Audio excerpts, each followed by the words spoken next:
A paz do Senhor, povo de Deus, sou o pastor Marcos André e aqui é o nosso canal Clube da Teologia, tá? Nosso canal aí de estudos da Palavra de Deus, amém? E aqui também com foco voltado para a Escola Bíblica Dominical, né? Nós vamos então aí a esse vídeo que é para a lição de número 12 da revista da CPAD, tá? A revista para adultos da CPAD. Então aqui nós vamos falar da lição de número 12, tá bom? Já se prepara aí, tá? Na descrição aí tem um link para essa lição que está lá no nosso blog Clube da Teologia.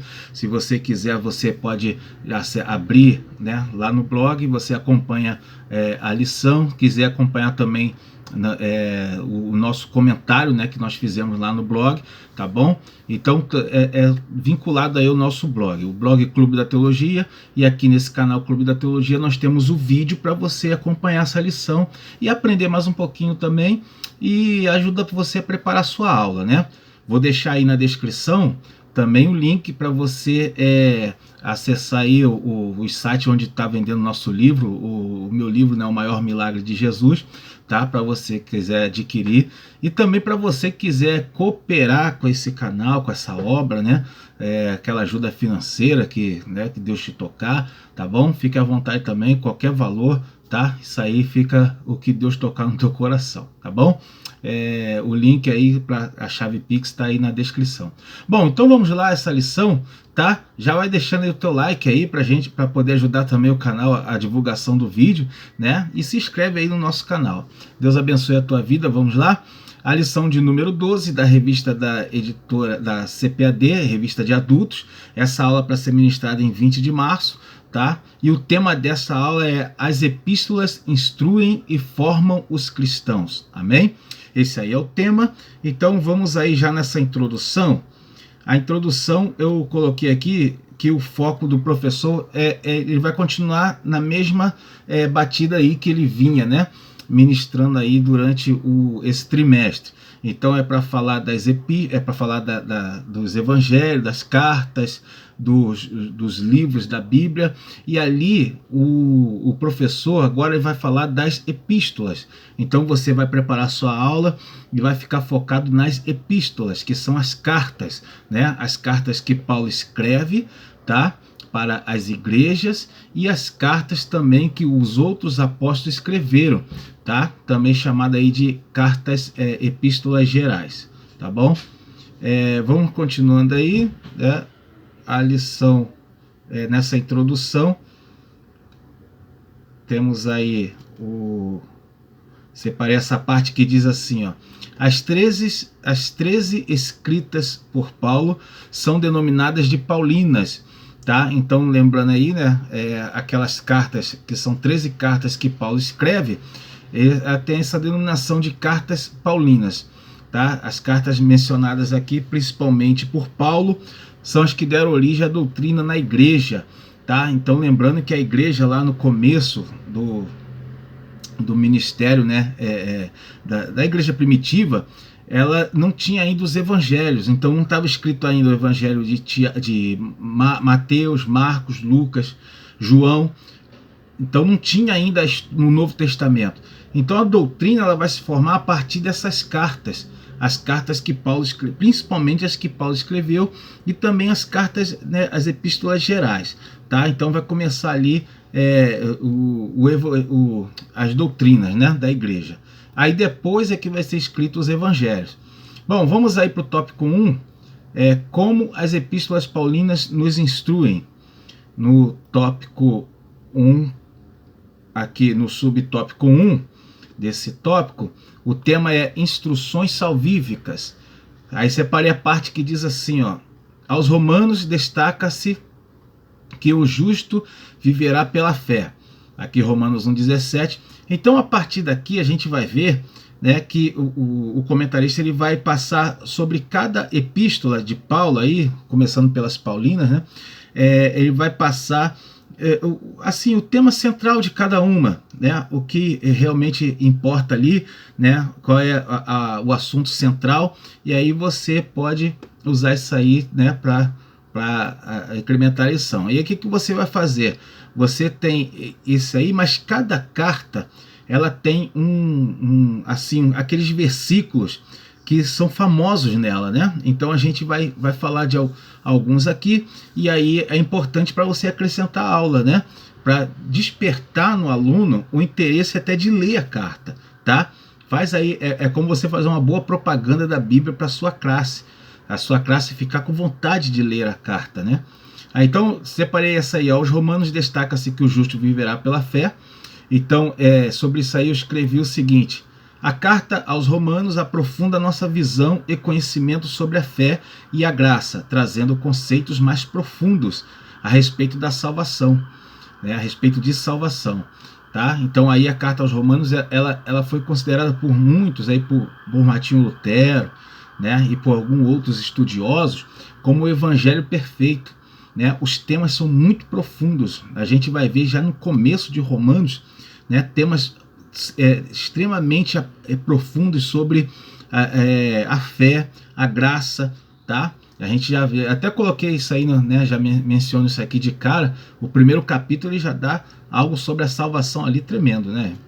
Bom, continuando então, separei a parte que diz também assim: aos Gálatas, Paulo assevera que ninguém é justificado pelas obras da lei. Então, sobre isso aí eu escrevi o seguinte: como o apóstolo Paulo escreveu inicialmente para os Gálatas, é provável que naquela igreja houvesse algum problema referente a esse assunto, né?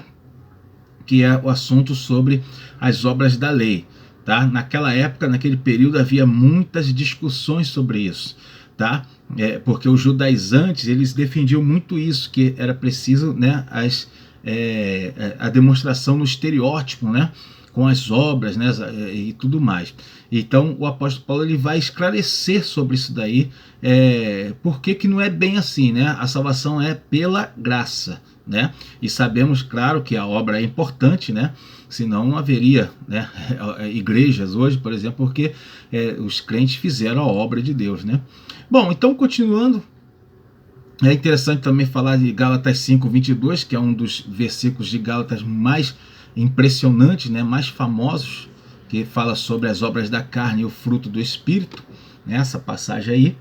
Bom, vamos para o 2 aí, o subtópico 2, instruções a respeito de Cristo, tá? O vídeo não é longo, tá? O vídeo é curto de certa forma, então peço que você continue até o final para poder pegar mais um pouco aí, né? Não vai tomar muito teu tempo. Bom, instruções a respeito de Cristo. Aqui separei a parte que diz aí, ó: aos Efésios o tema é Cristo como cabeça e a igreja o seu corpo, né? Então essa é uma carta importantíssima e muito interessante, aonde o apóstolo Paulo ele coloca uma doutrina interessante sobre cristologia e eclesiologia, né? Colocando Cristo como cabeça da igreja e a igreja como corpo de Cristo, né? Isso aqui é uma metáfora impressionante que dá uma base muito importante para essa doutrina que é a cristologia, né? E a outra, a eclesiologia. Isso aqui é muito interessante, tá? Separei também a parte que diz aqui, e redimida em Cristo, Efésios 1:7, para a glória de Cristo, Efésios 1:12.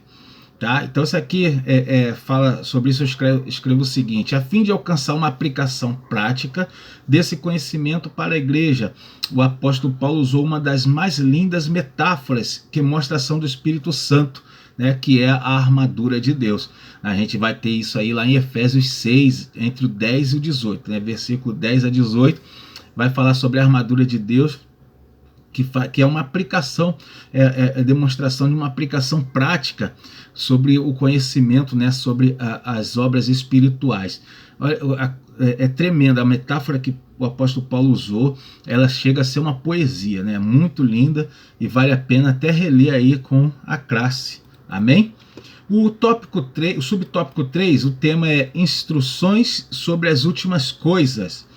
E aí separei a parte que diz assim: esses ensinos enfatizam o aspecto da vinda de Jesus. Em 1 Tessalonicenses, Paulo ensina que o retorno de Cristo, né, aí fala sobre a volta de Jesus, né? Bom, aqui sobre isso eu escrevo que a escatologia ela é adquirida na Bíblia através de alguns livros, tá? Apocalipse, e lá os livros do Antigo Testamento, Daniel, Zacarias também, né? A gente vai ver a escatologia explícita e implícita nesses livros. E no Novo Testamento, além de Apocalipse, ela tem aí nas cartas de Paulo, 1 Tessalonicenses. Então nessas cartas, né, primeira e segunda, essas cartas vai mostrar, vai falar sobre a volta do Senhor Jesus, tá? E aqui tem um detalhe, né? Separei a parte também que diz, ó, nós, os que ficarmos vivos, seremos arrebatados. Isso aqui é um texto de 1 Tessalonicenses 4:17. E aqui eu falo o seguinte: o apóstolo Paulo ele usa o pronome nós, os que ficarmos vivos, seremos arrebatados. Olha como ele fala, nós. Quando ele fala nós, os que ficarmos vivos, né? Ele está demonstrando aqui que ele tinha um entendimento de que o Senhor Jesus fosse voltar ali para aquele período. E de fato isso daqui, né, essa visão, ela era comum na igreja do primeiro século. Eles acreditavam que o Senhor Jesus ia voltar por aqueles dias mesmo. Por isso a gente vai encontrar muitas pessoas que vendiam tudo, né, vendiam seus bens, vendiam tudo, para poder estar na igreja, junto na comunidade dos santos. Eles viviam em comunidades, né? E ali as pessoas se desfaziam das coisas materiais, pela crença de que Jesus ia voltar por aqueles dias. E quem firmou essa crença neles? Os apóstolos, né? O apóstolo Paulo aqui também, né? Então a gente vê que é errado. Será que é errado isso? Não, claro que não, porque o próprio Senhor Jesus foi quem promoveu isso. Ele mesmo falou que alguns, né, dos que viram ele veriam a glória de Deus, tá? Claro que talvez tenha sido mal interpretado isso aí, mas o detalhe é que foi salutar para a igreja, foi bom para a igreja essa crença de que Jesus viria naqueles dias mesmo, porque eles ficaram, o evangelho cresceu grandemente por conta dessa disposição dos crentes em desfazer das coisas materiais e viver em comunidade. O evangelho cresceu muito e se fortaleceu muito por causa disso. Até hoje a igreja forte é a igreja que espera a volta de Jesus, né? É claro que pelos fatos que a gente vê hoje, a gente entende que já está bem próximo a volta dele. Bom, o 4, eu vou pular aqui o 4 e vou para o 2, o tópico 2, que fala de como as epístolas gerais nos formam, tá? E aqui o primeiro subtópico diz assim, as epístolas de Pedro. Aí separei essa parte aí que diz que é preciso santificar-se, 1 Pedro 1,15, suportar os agravos, tá? E alegrar-se nas aflições. Tá? Sobre isso aqui eu escrevi o seguinte: essas cartas são gerais, ou seja, são para a igreja como um todo. Tá? Aqui, por que elas são chamadas gerais? Né? Porque é para a igreja em geral. E elas tiveram essa peculiaridade porque os apóstolos que escreveram, eles escreveram para grupos espalhados, né? Então, eles não escreveram somente para uma igreja, como Paulo escreve para Corinto, né? Para a igreja de Corinto, para a igreja da Galácia, para a igreja né? Ali, para várias igrejas, ele vai e vai escrever especificamente para cada igreja. Já os apóstolos, como Pedro, Tiago, João, eles vão escrever para irmãos, né, que estão espalhados nas diversas igrejas. E aí, por isso, elas são chamadas de epístolas gerais, né? Bom, continuando, separei também a parte que fala aí, Pedro contesta tais heresias, ratifica que Jesus é o Filho de Deus. Então, sobre isso aí eu escrevi que já havia sido revelado a Pedro que surgiriam falsas doutrinas. Bom, aqui, né, eu até tinha escrito errado lá no blog, eu lancei um comentário e coloquei que havia sido revelado a Paulo, né? Então, se você tiver com esse conteúdo aí escrito que Paulo, né, havia sido revelado, tá errado. Foi revelado a Pedro, né? Aqui na epístola de Pedro ele coloca isso, que surgiriam falsas doutrinas, tá? Como o arianismo aqui, que eu até faço menção, que negava a divindade de Jesus. Isso aqui é importante, né, para acrescentar aí aos alunos, tá bom? Bom, no tópico 2, aí tem as epístolas de João. Separei a parte que diz assim: explica que o salvo deve viver em comunhão com os irmãos. Bom, isso aqui é o seguinte, essa epístola de João, ela tá adiantando uma coisa que acontece nos dias de hoje. Existe um movimento, né, chamado, né, de desigrejados, aonde muitos acreditam que não há necessidade de estar debaixo da autoridade de um pastor, de uma liderança. Isso aí é uma visão falsa, uma visão errônea, né? O Senhor Jesus, ele colocou pessoas para serem líderes. Ele não falou para todo mundo, ele não falou ide por todo mundo, ele falou ide por todo mundo, pregar o evangelho para todos ali, mas foi para os discípulos estabelecer essa liderança. E aí o que aconteceu? Até hoje nós temos lideranças pastorais, né?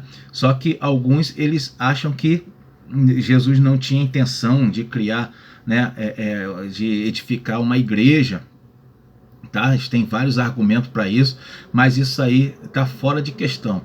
O Senhor Jesus queria sim, né, uma comunidade de santos, né, ali um ajuntamento. A palavra original de igreja, né, o significado original é ajuntamento. Então o Senhor Jesus, ele queria um ajuntamento do seu povo, né? Vamos aí para o próximo subtópico, as outras gerais, né? Vou pular esse daqui também e vou para a parte 3 aí. Não, vou esse aqui, as outras gerais. Separei aí também a parte que diz aqui, ó. Ele é o sumo sacerdote que por seu próprio sangue executou uma eterna redenção, tá? Isso aqui, sobre isso aqui, escrevi o seguinte: como o escritor aos Hebreus está falando ao povo judeu, ele se concentra em transmitir a mensagem de que Jesus é o Messias e ensina que ele é o nosso sumo sacerdote. Então a gente vai ver ali que o destino da carta interfere muito no assunto. Você vai ver que o escritor aos Hebreus, por ele estar escrevendo aos Hebreus, ele vai seguir a mesma linha da mensagem que Pedro pregou, que Estevão pregou, né? Ele não segue muito a linha da mensagem de Paulo.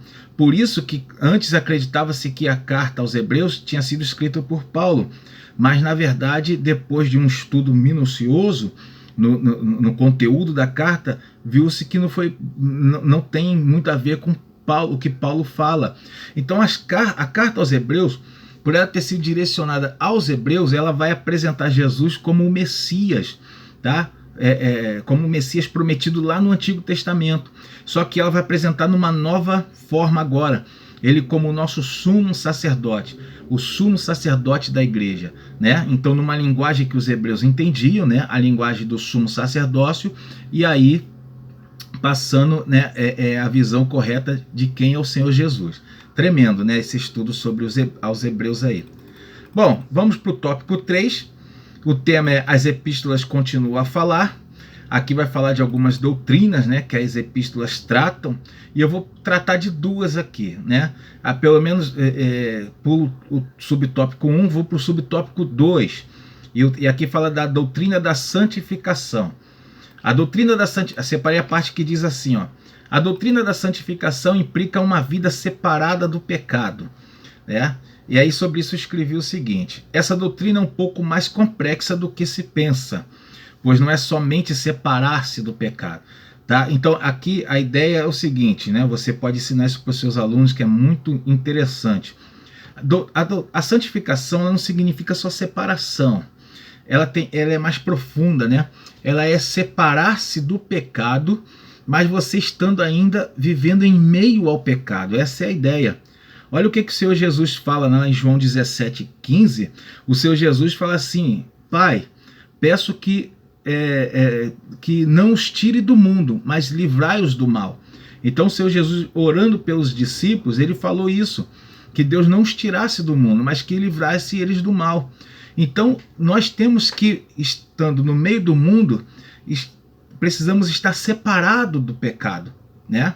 Estar no meio da sujeira sem se sujar, Isso é santificação de acordo com a Bíblia, de acordo com o Novo Testamento, tá?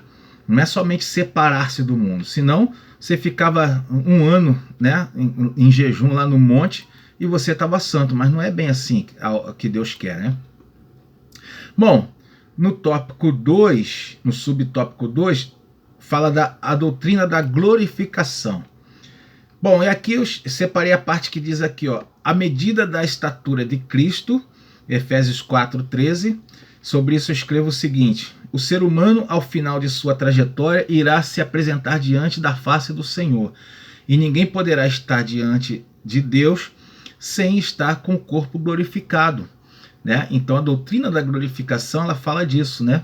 O ser humano, ele vai se apresentar diante de Deus, mas antes disso o seu corpo vai ser glorificado. Ninguém pode entrar à face de Deus com o corpo como a gente está aqui, né? O corpo vai ser transformado e vai ser glorificado, tá? Porque senão a gente não vai ver Deus, né?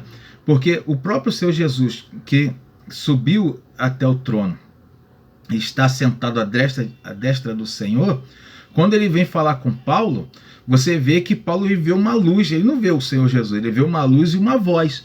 Então e ouve uma voz, né? Então a gente, com esse corpo, essa matéria, não podemos ver a glória de Deus. Ele falou isso para Moisés lá no Antigo Testamento. Ninguém vai ver minha face e permanece vivo, tá? Isso aqui é muito interessante, esse ensinamento aqui, tá? Isso aqui é para a gente meditar a respeito, né? Bom, então, irmãos, é por aqui, vou ficar por aqui, tá? O vídeo eu falei que era bem curto mesmo. Obrigado pelos irmãos estarem aí conosco aí até agora, né, assistindo esse vídeo. E eu peço que você ajude a divulgar o nosso canal, né? Passe aí, né, para o conhecimento desse canal para mais irmãos. Dá o seu like aí nesse estudo, tá bom? E lá no nosso blog, lá no Clube da Teologia, essa lição está mais completa, né? O que eu faço mais comentários em cada tópico aí, tá bom? O vídeo aqui é só para dar mais um incremento aí para a aula, tá? Quero agradecer aí cada um que pôde estar conosco. Deixei aí os links para você poder fazer, né, os seus estudos aí, tá? A nossa chave Pix, caso alguém queira fazer qualquer contribuição, tá? E vamos partir aqui para essa conclusão para fechar, tá? É para os irmãos ler a conclusão, né, com a classe, aquela conclusão pequena ali, fazer a revisão de cada ponto o que você ensinou ali, bate as coisas mais importantes. Isso é bom para fixar o conhecimento na cabeça do aluno, tá? E corrigir o questionário. Isso é interessantíssimo. Corrigir o questionário, isso aí ajuda a massificar também o ensino. Amém? Ore com a classe e convide para a próxima aula. Deus abençoe a sua vida. Até a próxima lição. Fique com Deus.